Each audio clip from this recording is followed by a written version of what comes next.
You'll need the following certificates in order to rent out your property. An Energy Performance Certificate or EPC. Your property must have an EPC rating of E or above, and it needs to have been completed in the last 10 years. If you don't already have one, that needs to be your first job, because without an EPC, you actually can't even list the property to rent. A Gas Safety Certificate.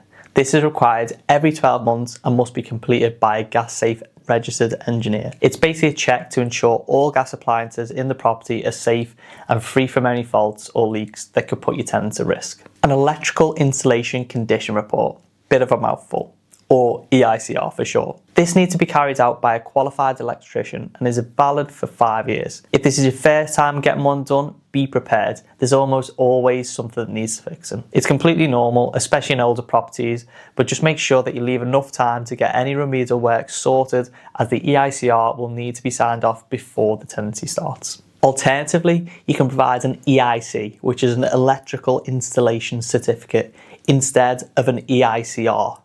They could have made that a little bit less confusing. But you can only do this in specific cases.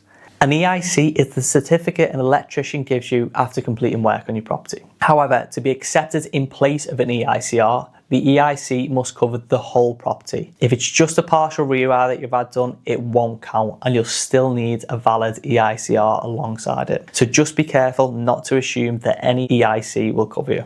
And finally, you'll need smoke and carbon monoxide alarms. You must have at least one smoke alarm on every floor and a carbon monoxide alarm in any room with a fixed combustion appliance. That includes things like boilers, log burners, or gas fires. But gas hobs are exempt, even though they're one of the few appliances without a built-in flue to vent the fumes.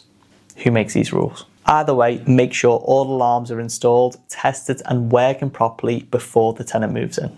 And that's it.